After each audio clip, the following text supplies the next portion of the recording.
Hey guys, it is Ashley Little with Wholesaling Out of the Box, and I am joined today by Cameron Peters.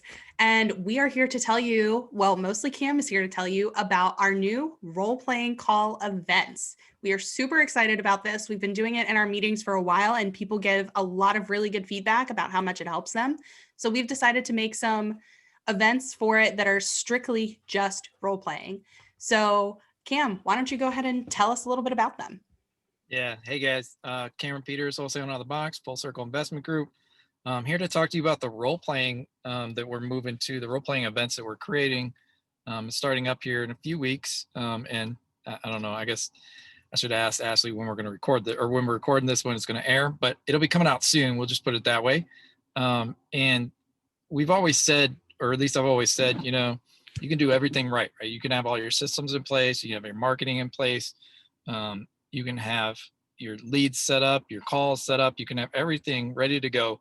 You can have your funding set up. If you're going to take a property down and flip it yourself, you can have all that set up. But at the end of the day, if you're getting your own leads and you can't talk to a seller, you are not good at getting on the phone and talking to somebody, and sometimes having some uncomfortable slash difficult conversations, and working on the fly with common things that people say, to build that rapport, establish that trust, and hopefully, check the property out, make sure the numbers work, and come to a negotiated price that works for you to make money. If you can't have that talk, if you can't talk to people, it's game over. Nothing else matters. You can have all the greatest systems in the world, but if you can't talk to people, it's game over. So that's why we want to start up these role-playing events, as a interactive thing that we do a couple times a month. We're going to do it twice a month. Because we do these in our wholesaling out of the box meetings when we meet twice a month, in downtown Norfolk, and we do those virtually as well. And we do the role playing events as the second half of the meeting. And we've always gotten the best feedback. Like, people love that role playing event because they're like, a lot of people, when they come to the meeting, they've never actually talked to somebody on the phone, or they've talked to, let's say, less than 50 people, right? Usually when they come to the meeting, they don't have a great deal of talking experience. Some do, but by large part, I would say they don't. And when they go to get on the phone with us and we're role playing as a buyer, um, or as a seller, I'm sorry, and they're calling as the buyer, they're calling as you would.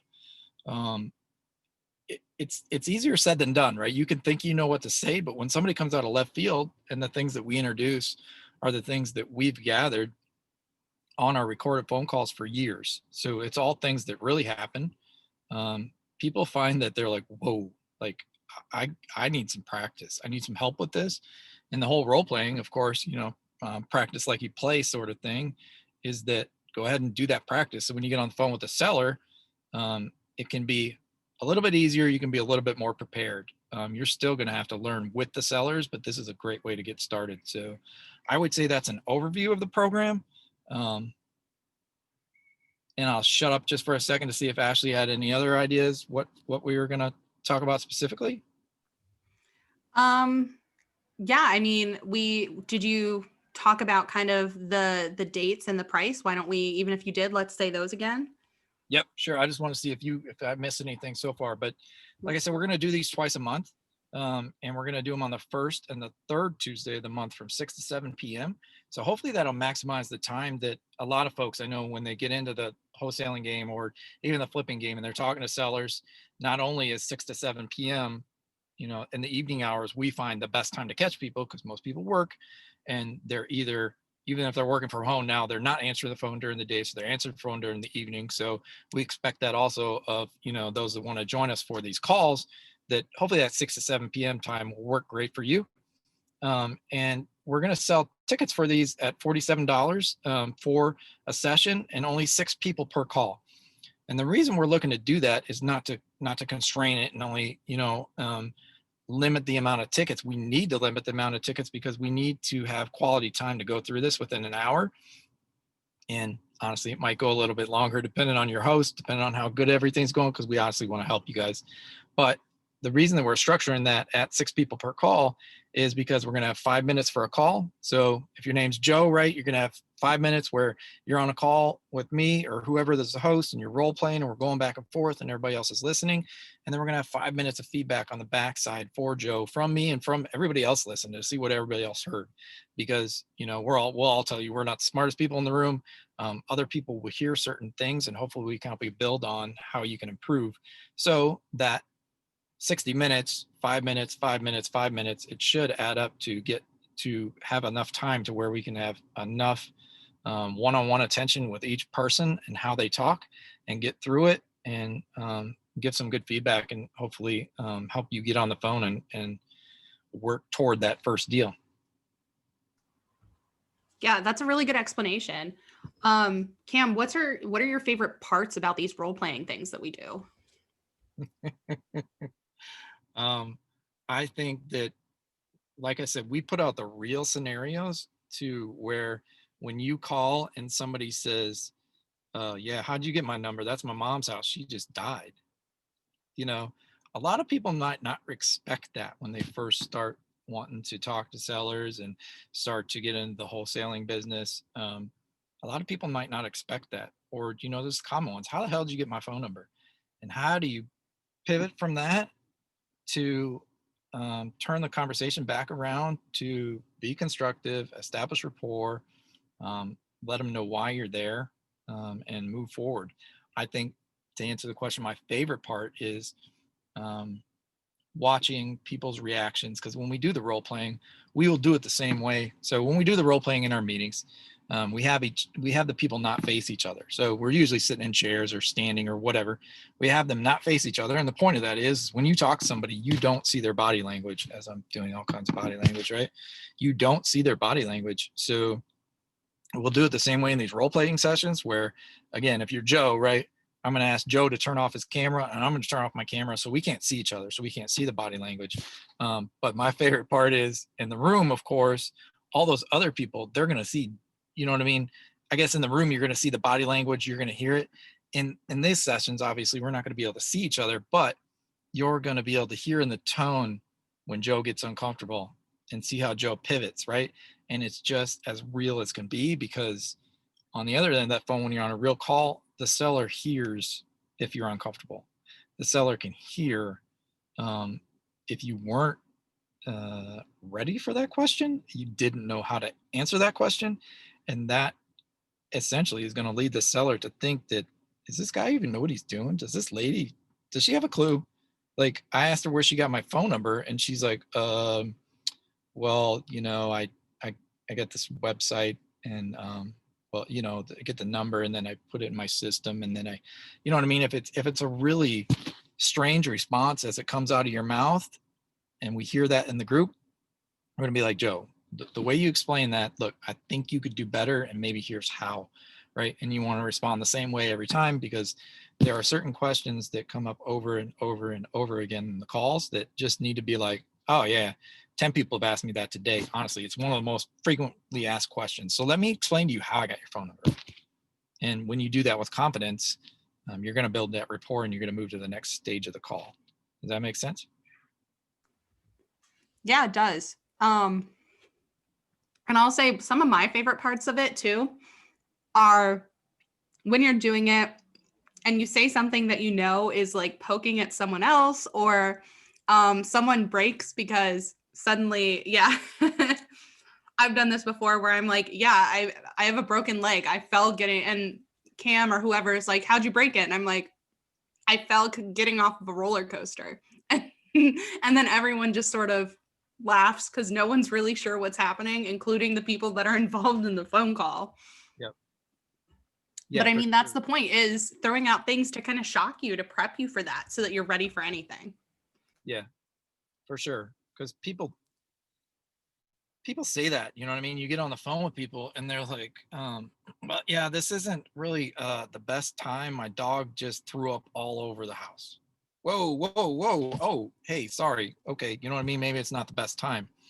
You need to be prepared for that, to pivot with them, and to be real about it. Because what we also find is a lot of times, the first time somebody does the role playing call, or the first time somebody gets on the phone, they try to be real salesy and real professional, and And that just doesn't resonate with people. I mean, just think about it. How many times do telemarketers call you if you actually answer the phone, right? And you get to them and they're real salesy and you're like, oh God, I don't have time for this, right? But when somebody calls you and is like, oh dude, I'm sorry, is your dog okay, man? Like, look, I mean, I'd like to give you a call back in a little bit. Is that okay? But I want you to check on your dog, right? Is everything okay? Is everything cool? When you like that, you're like, yeah, man. Yeah, man. Call me back in 15 minutes. But when they got off the phone, they're taking care of their dog. Of course, they're not thinking about you right away, but they're like, this dude's actually real. Like, he gave a shit about my dog. You know what I mean? And just that sales guy is like, no, that's not the way they're trained. And I imagine they would do the same stumbles as a new person would do. So yeah, for sure. Yeah. Okay. Anything else you can think about for these role-playing sessions? No, I would just stress one more time that this is the most important part. You have to understand how to talk, and you have to get comfortable talking. And the only way to do that is by practice. There's no, although there's many books out there that can help you, there's maybe many videos and strategy sessions that can help you, until you actually practice those words coming out of your mouth and practicing what you're going to talk about and how you're going to talk to a seller and explain to them who you are, what you're doing, why you want to buy their house, and what you're looking for, and why your numbers make sense. It doesn't matter. You need to practice those things. That's the only way. And this is a great way to do it with a bunch of people who aren't judging you and a bunch of people who have constructive feedback for you and really want to learn themselves, so they want to help you out. Yeah, I think that's a good point. Why not get it out of the way now with other people? That way you don't lose that deal. You never know what's going to be a deal. And not everything is that golden goose, that golden egg, but it might be. And Yep. You don't want to lose it because you don't know how to talk. Yep. True story. Yeah. So actually Cam and I we're gonna do like a little preview for you guys. Let me share my screen so that you guys can see this too, but I've got a timer. We're going to go for 5 minutes like we do in a normal thing. Cam is going to be the acquisitions person. He's going to call me. It's a cold call. And I'm going to be the seller. And I mean, we've done this back and forth a few times, not for this particular session. We always sort of improv those, but we've worked with each other before on these. So it'll be interesting to see what we come up with. Let's do it. And I'll leave my camera on since I can't see Ashley anyway. So maybe through this recording, you can kind of see how, well, we'll see. We'll let you see what you see, and then you can make your own thoughts. I would say that. Yeah. So what I'll do is I'll start the timer and then I'll put it up every now and then. That way you guys can still see Cam as he's talking too. Cool. Because I'm not sure how, sorry guys, I'm not sure how it records in Zoom if I am like sharing my screen, but we'll see. Actually, if I put it on gallery view, let me try that. Sorry for the hold up, guys. So if I do gallery view and then share screen, I think that makes a difference. But this way, hopefully you'll be able to see Cam and the timer. All right. You ready, Cam? Ready. All right. You're calling me. Okay. So ring, ring. Hello?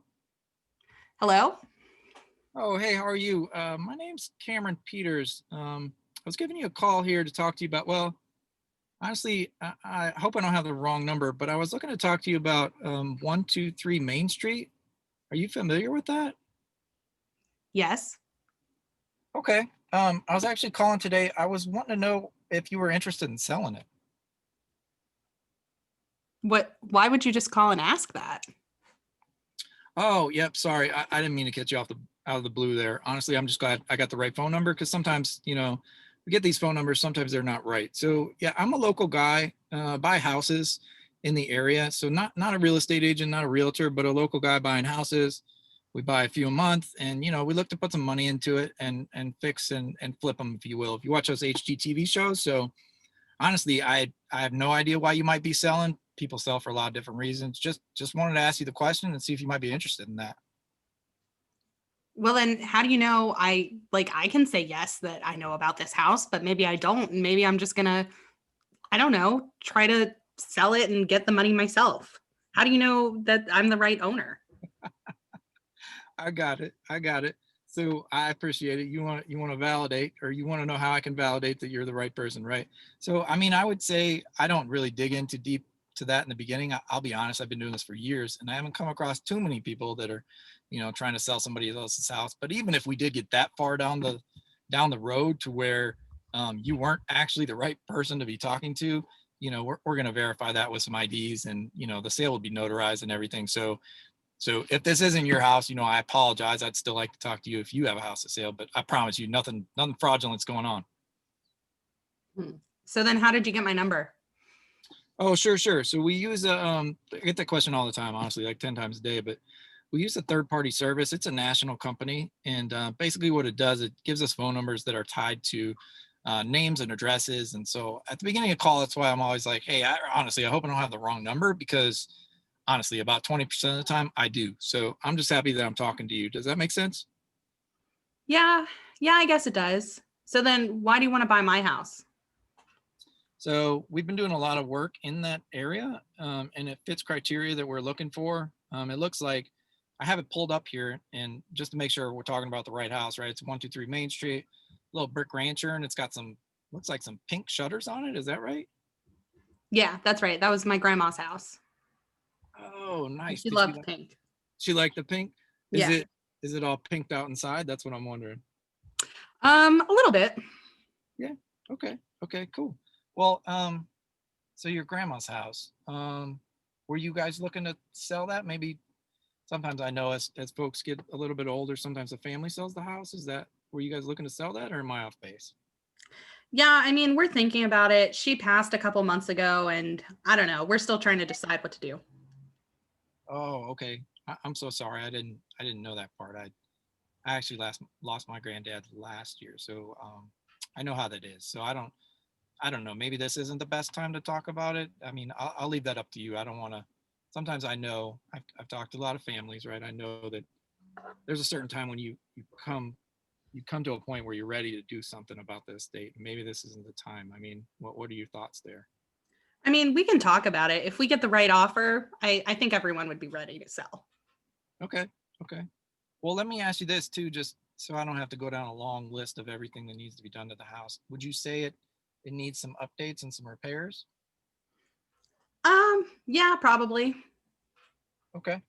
Um, I know we got the pink shutters on the outside, so I'm kind of wondering, is it, because it looks like it was built in the 60s, is it kind of, wait, let me guess, is the bathroom kind of got like seafoam green, sorry, tongue tied, green tiles in there, or pink tiles or purple tiles? Is it kind of dated like that inside, or? Yeah, well, I told you she liked pink.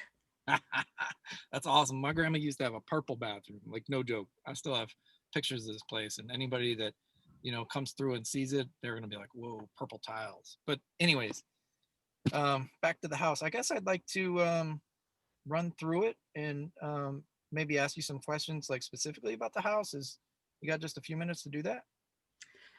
Um, I don't think so right now. Okay. Okay. I got it. Well, before I let you go, I mean, did you guys have an idea of what you were looking to get for the house? Uh, well, I don't know how to turn the alarm off.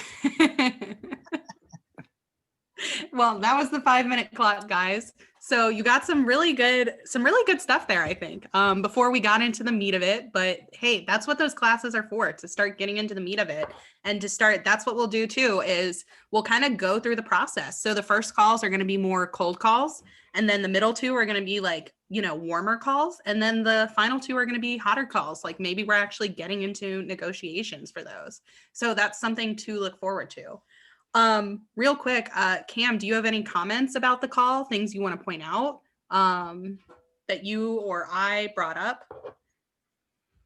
Yeah, so I would say some of the key parts, and this is what we would go over in the role playing, is that Ashley identified some things like, I always bring the house up on Google, and if there's something about it like pink shutters, I'm going to bring it up, right? Because the family knows that, and there's a story behind it, right? Sometimes people have like a blaze orange door on the front or something that's unique about it, right? And she identified with that, and she's like, yeah, my grandma likes that, and of course I tried to dig into that and be like, hey, just try to start a conversation about grandma. And honestly, we didn't go too much further. I would have hoped to go a little bit further about grandma, and kind of but through that, it was more of a soft introduction that, hey, my grandma just died, instead of, hey, my grandma just died, why are you calling me? Right. It was a softer introduction to what's going on. And now I know it's an estate sale. So at the beginning, we're just looking to, build rapport. And I think it's awesome that we're structuring it like this too, so where we can kind of do the beginning part of the call, the middle part of the call, and the end part of the call, because those are different things. And follow-up calls are a different thing as well. So, but you got to start at the beginning. So that was just kind of a teaser. But yeah, that was a super good start to a conversation, and honestly, one that I have many times a day. Yeah. And I will say, just for you guys listening at home, one thing that he missed and didn't really delve deeper in, it could have just been the time constraint, was I kept saying we might decide to sell soon. If the price is right, we'll decide to sell, that kind of thing. And he didn't get into, Yep. that mirroring effect from Never Split the Difference and how many heirs that might be involved. I don't know, because we didn't get to that part, but hopefully they'll know. No, great point. Great point. And I think it's great that you bring that up. And those are the things that always get brought up in the group. And no matter how experienced we are, right, we still miss those little things, even though as soon as Ashley said I knew exactly where she was going. I was like, damn, I missed that part. But you know what I mean? There's no such thing as a perfect call. There's pretty close to perfect calls, but those are really few and far between. So that's the part of the group and the role-playing event that will help, because I might not even, if it's me hosting, I might not catch something that somebody missed, but Jane or Joe or whoever on the other end, whoever that is, they might catch it and be like, well, wait, Joe, he kept saying we. Why did he keep saying we? Why didn't you maybe ask about that? Maybe I would have asked about that. You know what I mean? So yeah, that's a good point for sure. Yeah. But yeah, anything else you can think of for these role-playing call sessions that you want to tell people about? I don't believe so. I'm super stoked about it. It is by far everybody's favorite part about our meetings. And we get that feedback at time and time again. And I'll be honest, within the company, it's our favorite part as well. It's just fun to get through that. And it's the most important part. Like I said, I'll say it a third time and then I'll stop beating that horse. But you cannot talk to sellers. You're not gonna go anywhere in this business unless you get somebody else to talk for you. And most of us, when we start out, we don't have the money to hire somebody else to professionally talk all the way through this scenario. So you got to be ready for it. And that is all I will say. Okay, cool. Yeah, guys. So look at our website, wholesalingoutofthebox.com. We will have the dates up for these soon. I believe we're going to be starting them in late January, early February, depending on when this comes out. And yeah, like Cam said, I'm super excited about these. It's a lot of fun. I never have to be the buyer because I'm not on the phone anyway. So I always get to be the seller. I was kind of nice to Cam this time, but if you're on the call with me, I might not be so nice next time. So, and Kaylee's mean about it too sometimes. Yep. But yeah, thanks so much for listening and watching, guys. We really appreciate it. Hopefully we'll be able to see you on one of these calls. They are completely virtual. So no matter where you are, you can join in. And we will see you next time. Thanks. Thanks, guys.